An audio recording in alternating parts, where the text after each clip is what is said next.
Hello everyone and welcome to the most anticipated match since the World Chess Championship match. Probably it is the second half of the match, Daniil Dubov versus Hans Niemann, and it's 9 games yesterday, 9 games today, so 18 games of Blitz, and going into day 2, Daniil is already having a very nice lead. He's leading the match 5.5 to 3.5, so Hans will have to win 2 games just to catch up.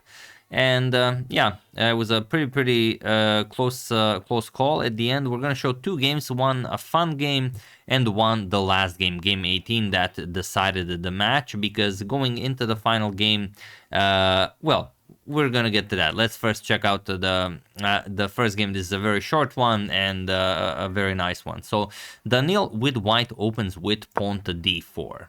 We have knight to f6, pawn to c4, and pawn to e6. Now, yesterday I didn't mention this because I kind of think that everyone knows this, but you never know.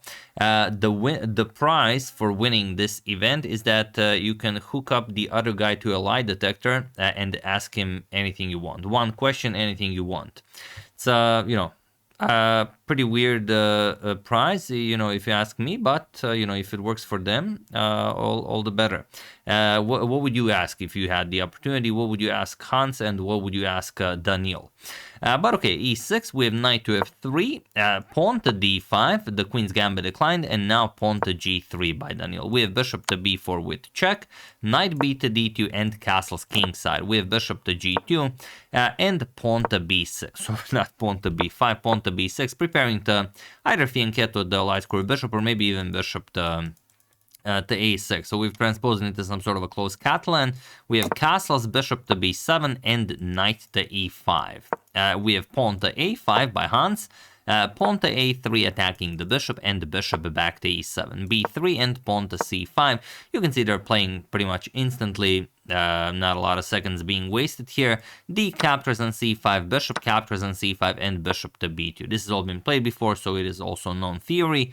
Queen to e7, and now there is a game where knight back to d3 was played, but here we have c captures on d5, and it is now as of move 13 that we have a completely new game. We have e captures on d5, and now knight back to d3. Okay, knight b to d7. We have knight to f3, and now rook f to e8, putting pressure on the e2 pawn, and pawn to e3. Daniil solidifies in the center, gains more control over the d4 square, has a beautiful bishop on b2, a beautiful bishop on g2, the so-called Catalan bishop, and Hans, on the other hand, also having very nice position. The isolated pawn on d5 could be a strength, could be a weakness, but he does have an amazing bishop pair eyeing Daniil's king. So let's see what happens. We have bishop to a6. Sometimes for example, in the Queen's Indian defense, you will have bishop being played on a6 and then on b7, but here we have bishop b7 and then to a6, as the knight here cannot move. So rook to e1 and rook to c8. We have knight to d4. Daniil improves the activity of the knight. Pawn to g6 and knight to f4. It improves the activity of the other knight as well. Knight to e5 and now pawn to b4, attacking the bishop. And it seems that he's trying to sacrifice a pawn here, but not really, as the bishop on a6 is unguarded. So Hans goes back, bishop to d6, and now you'd expect the knight captures on d5, because why not? The pawn is undefended, the knight can capture. It does seem like it's a free pawn, but Daniil plays bishop captures on d5, which is almost equals Magnus. I mean, that's your prized Catalan bishop, giving it up like this. What is Daniil trying to achieve here? Hans does not capture the bishop. He actually plays rook e to d8. What would happen if knight captures on d5 is pretty awesome. Look at this. Knight captures on d5, attacking the queen, for example, queen d5, now b5. And once the bishop, for example, moves away, then you have this knight to c6 move. And of course, I don't think Daniil calculated all of this out, but if we continue this line, bishop captures on c4, b captures, this is seems to be a very, very strong position. For example, if rook captures on c6, you will kick away the knight, and now after knight d7, you will have this very nice queen d4, threatening mate, and it seems like there's no way to defend. There actually is, but I mean, finding knight e5 here is pretty tricky. Captures, and then the bishop will have problems as well. But after queen e4, white will still have a very, very long-lasting edge. So I don't think Daniil actually calculated any of this. It's just that he plays the Catalan quite a lot, and he just knows these positions. He knows the theme of the position, and you know he will find it if it's there. Hans goes to rook e to d8, and now pawn to b5. We have bishop to b7, and we have a trade of light square bishops. Bishop captures, queen captures, and knight to c6, which looks rather odd, as you are attacking the c6 knight 3 times, but also you have to be mindful of the undefended knight on f6. So we have rook to d7, just getting the rook out of harm's way. Bishop to e7 is actually the best move you could play here. But that would probably, Daniil would probably give up the queen here with bishop captures on e5. There's no doubt about that. Rook captures, or even rook e captures on d1. And you have this crazy position where white definitely has more than enough compensation for the queen, and most likely what Daniil was going for. But after knight c6, we have rook to d7, and now knight to d5, offering a trade of knights and allowing both of those knights to remain at such active outposts is a bit too much. So Hans captures, queen captures on d5, and now we have bishop back to b8, opening up an attack on Dubov's queen. Queen back to e4, and now knight captures on c6, which is not the best move for Hans.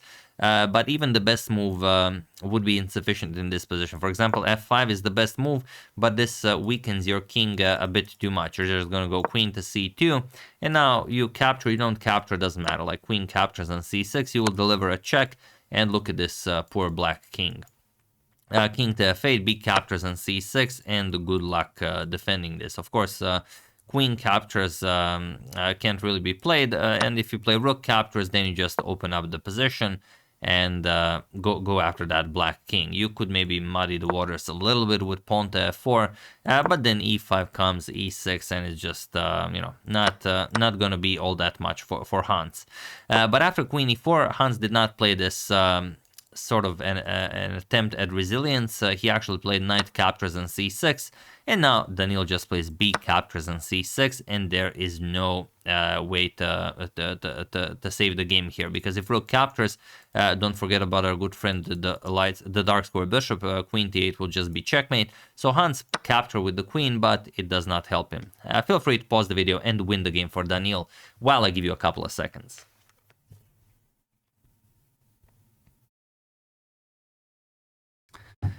No doubt all of you found this one. Rook to c1. Of course, rook to c1, sacrificing the queen, because you don't need a queen if your opponent is getting checkmated. And of course, it was in this position, on move 29, that Hans Niemann resigned the game, as there is nothing more to be done here. There is no square for the queen, and if you move the queen, of course, rook captures on c8, and even if you capture, capturing is also moving the queen, you will capture on c8 with check, and once black gives up all of the material, it will be checkmate to the black king. So that's a nice fun game, and now let's go to the last game of the match. This is game 18, and going into this game, Hans is leading the match by half a point. So Hans caught up to Daniil, and he's now actually leading going into the final round. But Daniil has the white pieces. So even though it's an 18-game Blitz match, you could also say that this is like an Armageddon game. Daniil has to win with white, otherwise he loses the match. Pretty simple. So let's see what he tries here. Pawn to d4, we have knight f6, knight f3, pawn to d5, we have pawn to c4, and pawn to e6. The queen's gambit declined once again.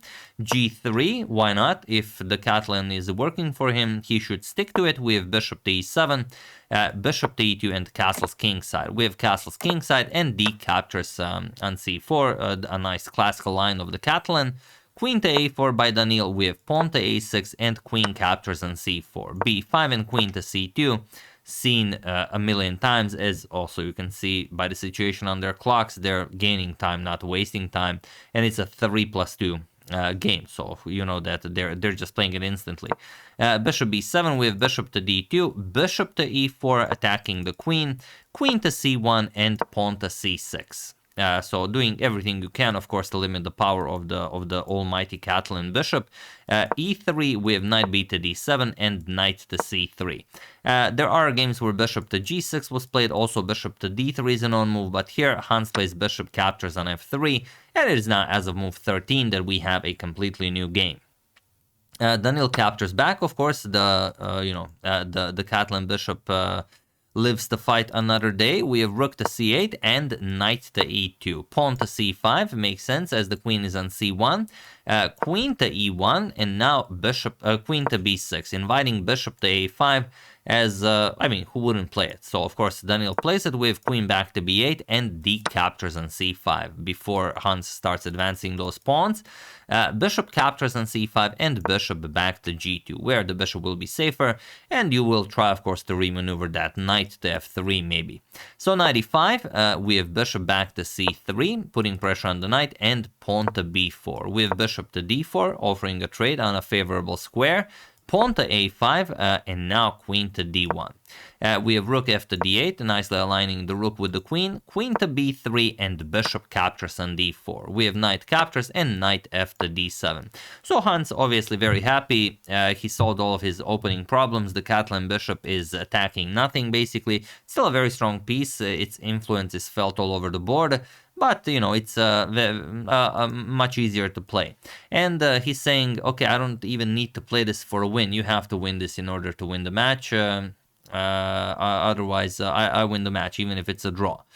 We have rook f to c1 and queen to b6. We have a queen back to d1 and knight to f6, trying to open up an attack on that white queen. We have queen back to e2 and pawn to g6. Pawn to h3, pawn to a4. Hans continues pushing on the queen side. We have pawn to f4.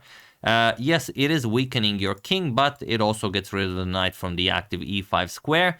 Hans trades a pair of rooks. Rook captures on c1, and knight e back to d7 now. We have rook to c6. Daniil finds a way to activate his rook. Queen to b8, and now rook back to c4, putting pressure on the b4 pawn. And queen to d6. Hans nicely centralizes, and on d6 the queen is defending the pawn. But here Daniil plays knight to c6. It's basically a fork. It attacks the rook and the pawn, and if you lose one of those pawns, then 2 versus 1 on the queen side could be a game changer. And the way Hans should play this is the way he played it. Rook to e8, and now after rook to d4 attacking the queen, he should play queen to c5. But not an easy move to find, of course, in a blitz game, but you have to do it. And after captures, then you will play knight b6, defend the pawn, and it's okay, you're down a pawn, but it holds. However, here queen to f8 was played, and now it will be much more difficult to stop white. We have rook captures on b4, pawn to e5, now comes queen to c4, and queen back to d6. We have king h2, pawn to h5, and now rook to b7. Putting pressure on the entire position, basically. If the knight moves, also f7 will be very weak. So Hans has to be very, very careful here. He plays queen to c5, offers a queen trade. Sorry, first e captures on f4. Queen captures on f4, offering a queen trade, and Hans declines. He plays queen to c5.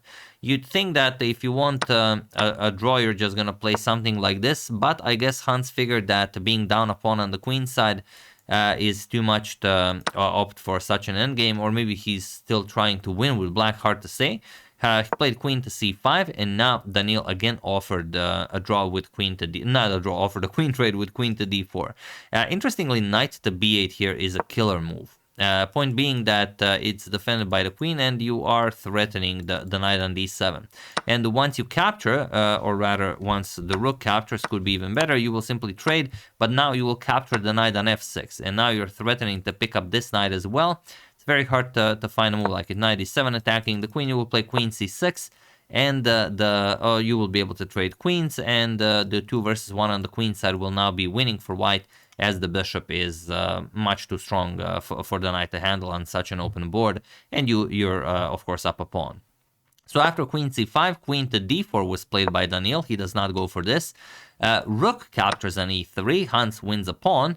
queen captures on c5, knight captures, and now rook to e7, offering a rook trade. Rook captures on e7, knight captures on e7, and king f8. We have knight to c6 and knight back to d3. It seems like Hans solved all of it. He equalized in material, and he only needs to hold a draw to win the match. So let's see what happens. Pawn to b3 by Daniil.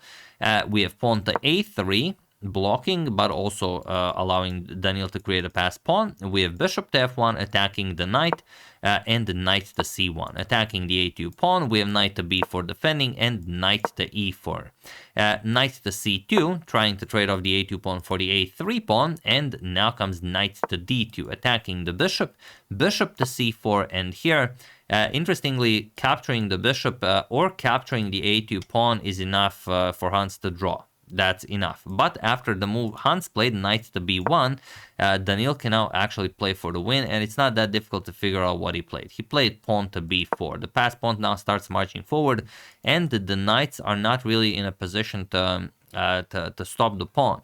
We have knight to d2, attacking the bishop, knight captures on a3, defending the bishop. Okay, he still trades, knight captures on a2, and pawn to b5. We have king to e7, pawn to b6, we have knight to b4, and now pawn to b7, threatening to promote, and now knight to c6. Again, it seems that Hans has solved all of his problems. He just needs a draw here, and he wins the match. Pawn to h4, Dubov closes the position on the king side, king to e6, and now king g2. We have king to d5, knight to a5, trying to dislodge this knight from c6, and the defense of the b8 square. So knight to b8, of course, and king f3. Now, maybe Daniil is even considering giving up the knight if the black king goes after it, and then maybe you pick up all of these pawns, and then these two pawns could maybe overcome the knight. Anything is possible, of course, with so little time on the clock. We have king to c5, king to e4, and now pawn to f6. Of course, Hans does not allow this. Knight b3 with check, king to c6, and knight d4 check. King captures on b7, and now king to d5. Daniil manages to go after those kingside pawns. We have pawn to g5, and now pawn to g4. This is a brilliant, brilliant resource by Daniil, trying to find poison in a position basically without poison, but yeah, that's easy to say when you're analyzing a game. When you're playing, this position is, with pawns being pushed on one side of the board and your king and knight on the other side of the board, it's definitely not easy. But what would you play here? What would you play in this position? So there's a good capture and there's a bad capture. G captures on h4 is a very, very good capture. On the other hand, h captures on g4 is not a very good capture, and Hans played a not a very good capture. I will show you why g captures on h4 is a better one. If you play g captures on h4, then g captures on h5, and now what happens is that you will play knight d7, of course king e6, and now after pawn to h3, you also have to deal with the passed h pawn for black. Knight f3, and now you're going to go knight f8 check, king f7, knight h7, and now king g7, knight to g5, and pawn to h6. We have king to c6, and king captures on f6, and now knight h7 with check. King to g7, and knight to g5. And that's pretty much it. We can just repeat a position here, or if the knight is captured, then we have h2, h7, h1 queen, h8 queen, and we just trade queens, and that's it. Yes, you're up a full piece, but a knight and a king cannot checkmate the black king, of course. However, after g4, Hans did not play g captures on h4. Hans played h captures on g4, and this is much, much different. Now Daniil plays pawn to h5, unfortunately for Hans, advancing the g-pawn is just not as powerful. Pawn to h6, for example, and now if I play pawn to g2, knight e2 stops the pawn, and these two pawns are nowhere near close enough to help out. So after pawn to h5, Hans tried the exact same thing that we've tried in that line. Knight d7, king e6, we have knight to e5, and now king captures on f6. Knight to f3, trying to trade knights and maybe get this pawn all the way to f3, but Daniil just plays knight to e2, stops pawn to g3, and here Hans played pawn to g3, but he was also in this position on move 68 that Hans resigned the game, or maybe he lost on time, not really sure, but his position is now dead lost. And it's dead lost, of course, because Daniil will now just play pawn to h6. There's no way for the knight to go to g5, as the king is already here, and that's pretty much it. If pawn to g2, pawn to h7, you will give up the knight, of course, for the queen. Captures, bring a queen into the game, and win the game easily. So yeah, tough break for Hans. He definitely bounced back, as Daniil had a full 2-point lead going into the second day of the Blitz games. Hans played very nicely. He caught up to Dubov. He took the lead, and going into the final round, he only needed a draw to win the match, but Daniil with white, Daniil's Catalan with white. No one can easily claim a draw there, and Hans did everything perfectly. I mean, he neutralized it completely. But Daniil played like our good friend Bobby Fischer here. He just, he wouldn't let it go. He kept finding resources, and it all came down to this moment. G4. Hans played G5, and Daniil found G4, and it was this or nothing, and Hans did not find it. So yeah, brilliant stuff by both of them, but it is Daniil Dubov who wins the match by half a point margin. So the match ends 9.5 to 8.5 by a 1 point margin, 9.5 to 8.5, which is absolutely incredible. And